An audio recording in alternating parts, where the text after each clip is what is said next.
제14장.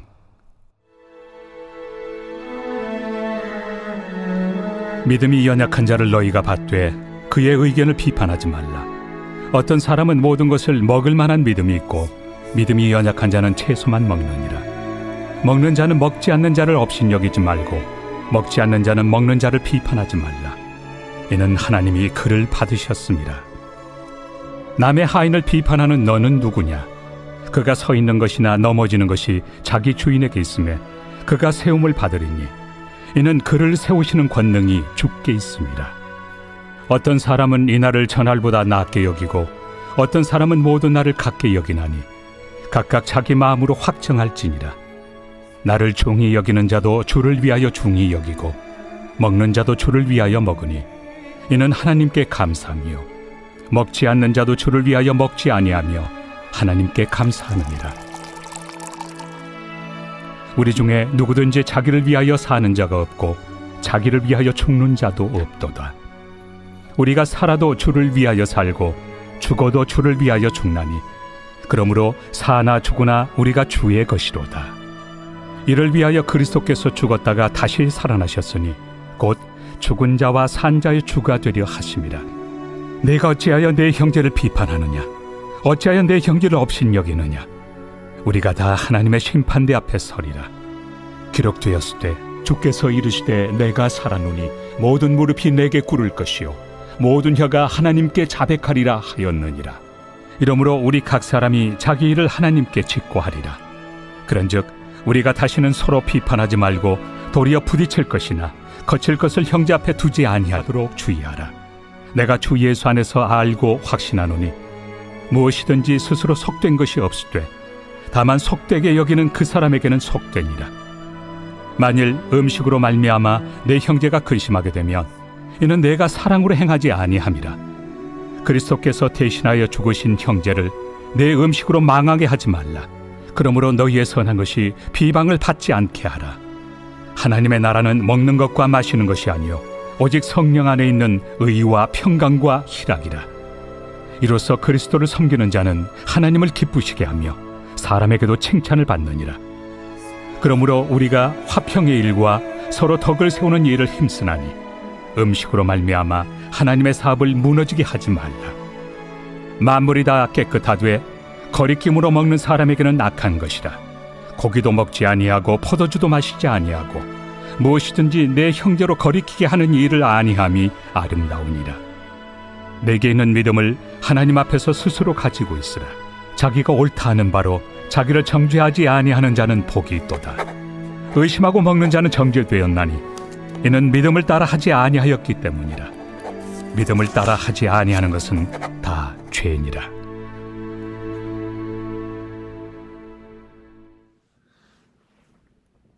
사랑하는 왕성교회 성도 여러분, 안녕하십니까? 오늘 저희는 로마서 14장 말씀을 함께 나누고자 합니다. 로마서 12장, 13장이 성도의 자세에 대한 어떤 기본적인 자세에 대해 말했다면 14장은 로마 교회에서 실제로 일어나고 있는 문제를 사도 바울이 다루고 있습니다.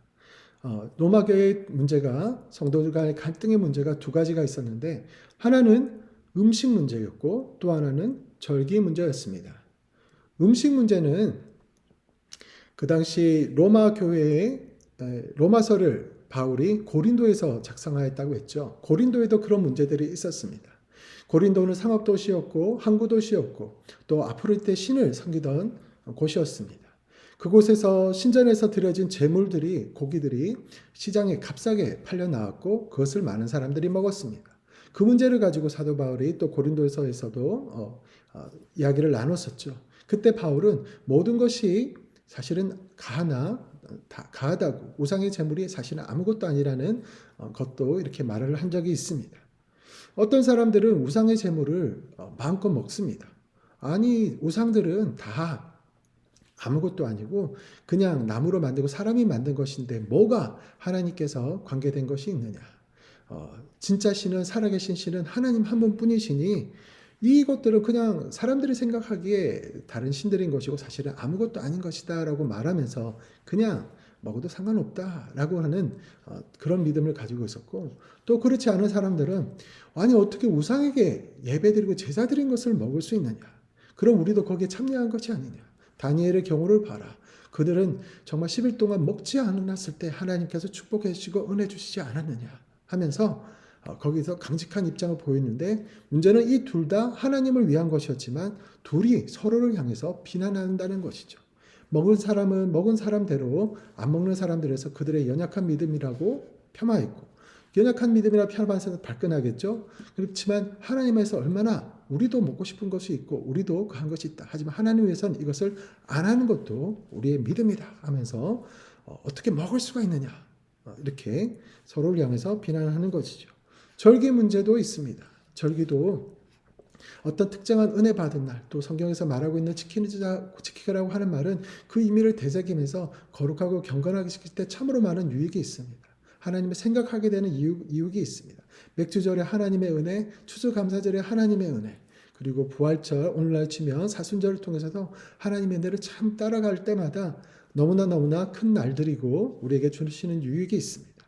그런데 또 한편에서는 어떻게 그런 특정한 날에만 그런 것을 지키려고 애를 쓰냐. 사실은 모든 날들이 다 그래야 되지 않느냐. 어떻게 부활절이 언제야? 그때 딱 4월 달에 고난절 끝나고 그때만 부활절이냐. 모든 주일에 에브리 선데이가 부활절이지 않느냐. 모든 어느 때만 하나님의 고난을, 예수님의 고난을 생각하고 또 평소에는 안 하느냐? 평소에도 해야 되지 않느냐. 모든 날들이 다 그런 날이 되어야 되지 않겠느냐. 자, 말은 맞습니다. 둘 다 맞습니다. 그렇지만 문제는 서로를 향해서 비난하고 서로를 향해서 믿음이 없다고 말하고 서로를 향해서 싸우는 동안에 그 교회가, 로마 교회가 근간이 서로를 향한 비난 때문에 점점 무너지고 흔들리는 것에 문제가 있는 것이지요. 그럴 때 바울은 말을 합니다. 연약한 자를 받되, 서로가 서로에게 연약하다고 생각하겠지만 그의 의견을 비판하지 마라. 1절의 말씀이고요.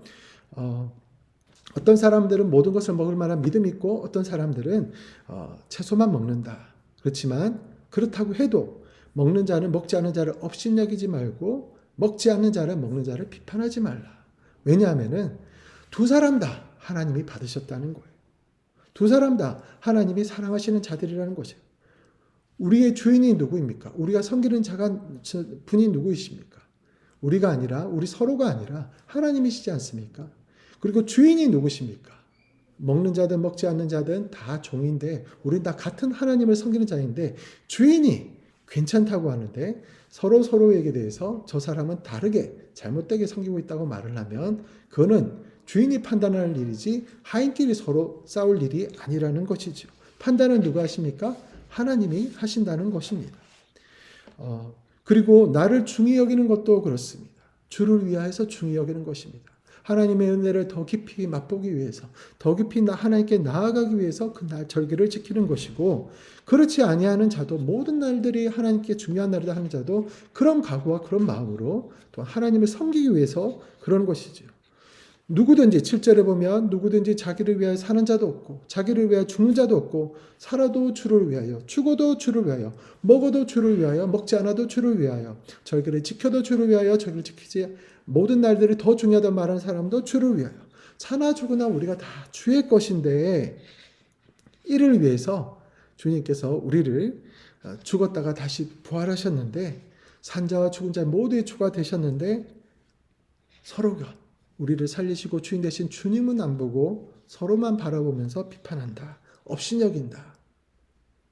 여기서 하나님께서 말씀하십니다. 너희들 모두가 다 하나님 앞에 우리가 설 것이다.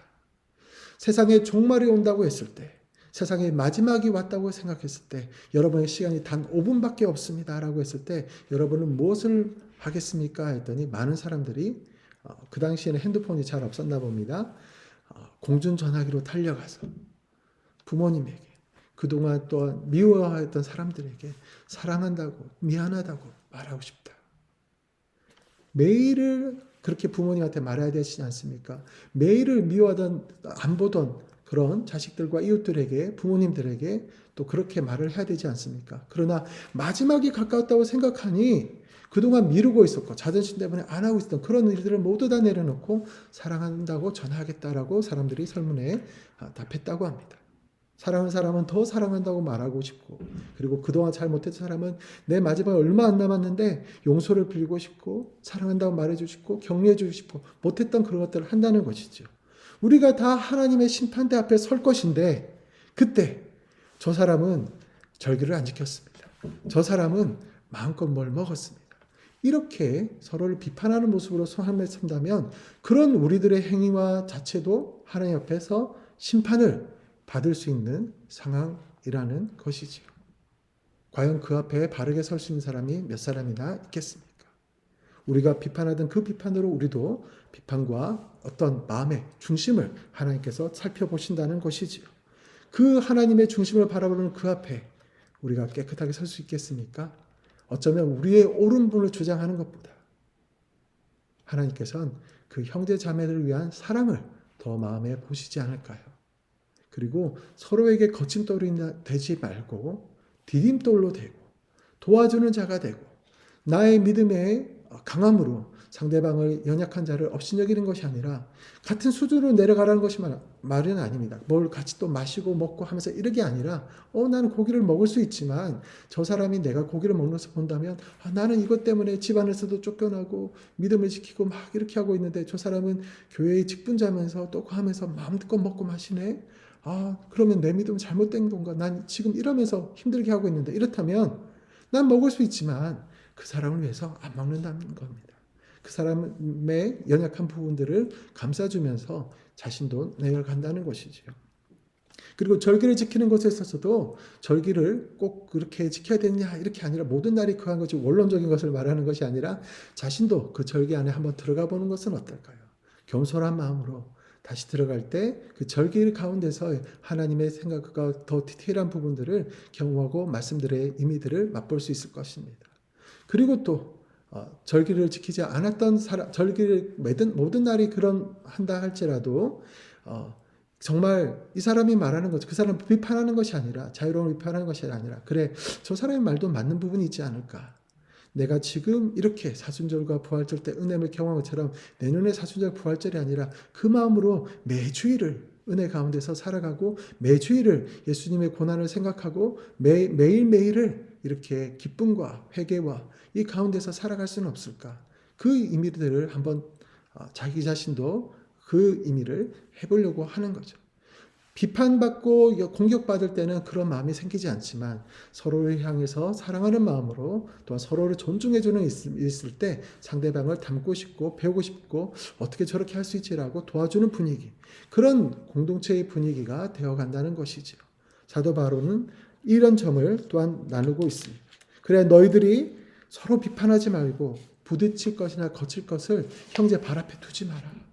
잘 하나님을 향해서 다 같이 걸어가고 있는데 서로 힘을 합해서 걸어가도 뭐할 판에 지금 상대방한테 너 그 신발 왜 신어 하면서 그 앞에 발 넣어서 넘어지게 하고 또 저 신발 막 뛰어가면서 뒤에 오는 사람들이 저 사람은 왜 저래 하면서 그거 쳐다보다가 자기도 발을 넘어져서 하나님 앞에 나아가는데 멈추게 된다면 넘어지게 된다면 그것만큼 해를 끼치는 것이 없다라고 하는 것이지요.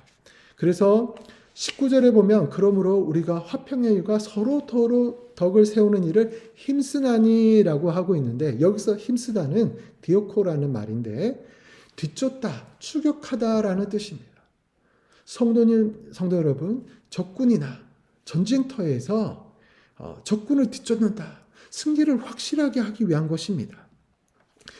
패잔병이 남아있거나 살아남은 군사들이 많을 때 그들을 뒤쫓지 않는다면 물론 조심은 해야겠지만은 그 사람들이 더 힘을 얻어서 다시 또 쳐들어올 때 더 힘들어질 수 있습니다. 승리할 수 있을 때 빨리 추격해서 그 싹을 잘라버려야 되는 전쟁에서의 추격은 그 전쟁의 승리와 생명과 연관된 그런 문제입니다. 즉 사력을 다해서 죽을 힘을 다해서 추격하는 것도 그렇게 해야 된다는 것이 여유로운 것이 아닙니다. 그래서 여기서 사도 바울이 말하는 것은 싸우지 말고 이 정도가 아니라 그리스도인 화평하는 일과 서로 덕을 세우는 것은 정말 사력을 다해서 해야 됩니다. 사력을 다해서 서로를 비판하는 것이 아니라 사력을 다하여 서로를 세워주려고 애써야 하는 일이다라고 말을 하고 있습니다. 의심으로 하는 것은 모든 것이 죄다라고 말씀을 하고 있습니다. 고기를 먹지도 아니하고 포도주도 마시면 무엇이든지 내 형제로 꺼리끼지 않게 할 수 있다면, 그 형제를 넘어지게 아니할 수 있다면 그 형제를 위한 행동이 하나님께서 받으신다. 그렇게 바울은 말하고 있습니다. 사랑하는 성도 여러분, 어떻습니까? 우리에겐 우리 옆에 있는 형제 자매들 공동체를 세우려는 모습과 마음이 있습니까? 아니면은 상대방을 깎아내리고 상대방을 틀렸다고 말하고 그렇게 비판만 보려고 하는, 주님은 보지 않고 서로만 보는 나의 믿음과 기준만이 아닌 그런 모습일 때는 사정없이 상대를 깎아내리는 그런 모습이 있습니까? 우리 주님은 말씀하십니다. 너희 몸을 거룩한 산 제사로 드리라 한때 하나님을 섬기는 것이 또한 형제 이웃들을 함께 섬길 때, 그런 마음일 때, 화평을 힘쓸 때, 희락을 힘쓸 때, 우리 함께 주님을 섬길 때 하나님은 영광 받으시고 또 하나님의 교회는 더욱 든든히 세워져 갈 줄 믿습니다. 이런 자세와 마음이 저희의 가정생활에, 부부생활에, 우리 교회생활 가운데 있게 되기 주님으로 축원합니다. 주님이 나를 받아주셨습니다. 주님이 나의 형제들을 받아주셨습니다. 우리는 서로 경쟁하고 싸우는 자가 아니라 같은 하나님을 섬기는 자들입니다. 이것을 기억할 때, 사랑으로, 희락으로 우리를 덮어주신 그 사랑을 기억할 때 우리는 오늘 하루도 주님의 이름, 성령의 도움을 의지하면서 서로를 향한 선한 일에 기도와 힘쓸 수 있을 것입니다. 그 축복이, 그 기도가 저 여러분의 시작되는 오늘 하루 되길 주의 이름으로 축복합니다. 축원합니다.